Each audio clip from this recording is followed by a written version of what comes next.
Hello everyone. So today we are going to continue with the SQL commands. So next um,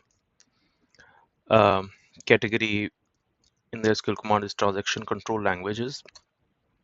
Transaction control commands are basically these are used to manage transaction in a database. So what is the transaction here? So transaction is like if you have a couple of operations which we want to be treated as a single unit, so those can be considered as a transaction. And the main commands here are commit and rollback. So an example here, we have two different update statements. Now these two different update statements can be run together and therefore can be considered as a transaction. Now, so these transaction control commands basically help us in keeping data reliable and consistent. We'll see in the next slide how they do that, but that's the main purpose. So let's look at the commit command first. So we have an example here. That's the syntax basically to use the commit. So we have a begin transaction, and within that transaction, we have given two update statements. Um, one for updating the salary of an employee, name one, and the other one again updating the salary for an employee with name two. And then we have a commit. Now, before we run this commit, these statements are not going to make any changes. So these changes will not be persisted or saved on the database or on the employee table. So what this helps us with, we can use these transaction control commands to basically check what our operation is going to do, or the operation that we are trying to run here, is it actually correct or is there any problem? So we could run within these in a transaction, and then if we think everything is fine, we can do a commit, and commit will then save these changes permanently, and then after that they cannot be reverted back. Um, so the rollback also works in a similar way. So we have a begin transaction, similar update statements here, but then we have a rollback. So the purpose here is once you do a rollback, the changes are not going to be, it's not going to persist any changes. So so this is something we just tried and we think whether it was right or wrong, and then no changes were saved. So that's those. So this can basically be used when we have no intention of actually we just want to try out something and then we just leave it there. Uh, so these are the main features, or we can say these are the main purpose of using the transaction control commands within SQL. Now, next is the data control languages, DCL, data control language. So in this, the main commands are grant and revoke. So data control are basically these are the commands which are actually used to, um, which deals with basically granting or revoking permissions to or from a user.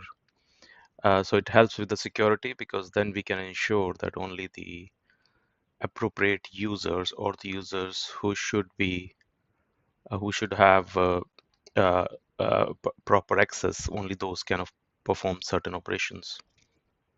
So the main commands are here grant and revoke. And so there's a small example here of the commands, which is grant permission on objects. Object would be, so permissions, if you look at the first command, which says grant permission. So permission could be anything like the operations that we saw earlier, like selecting from a table or inserting to a table, updating something in a table. So all those things could be permission. And object could be like thing like table or a view or any other database objects. So anything. So these commands can work on any of those objects. And similarly, we have a revoke. So revoke is basically if you want to take something from a user, which if somebody has some permission already, we can use revoke to take that away. So this is an actual example of grant. So here what we are doing is we are saying grant, select, and insert on employee, which is actually a table, to user one.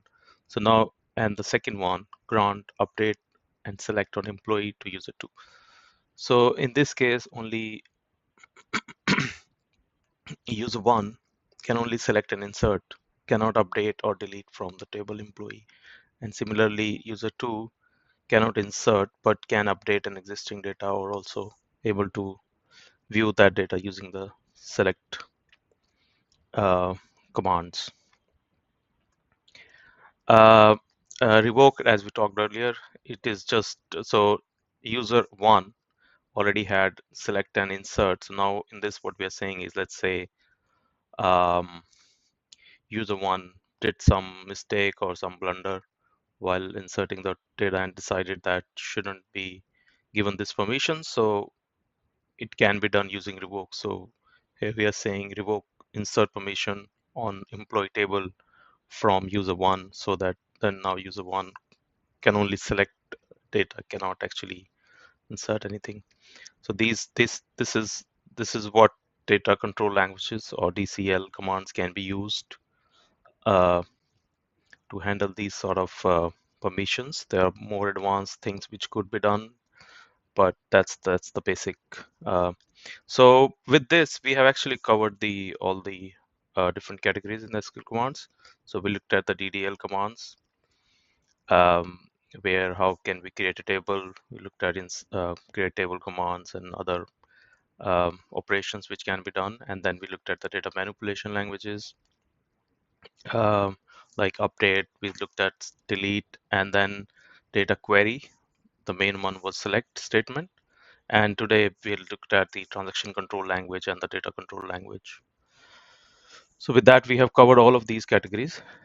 Um, so next we are going to look at some practical work. We're going to do some practical work on a real database, and and probably we'll practice more of these commands with some real table and data and see how these work. So stay connected for that, and thank you.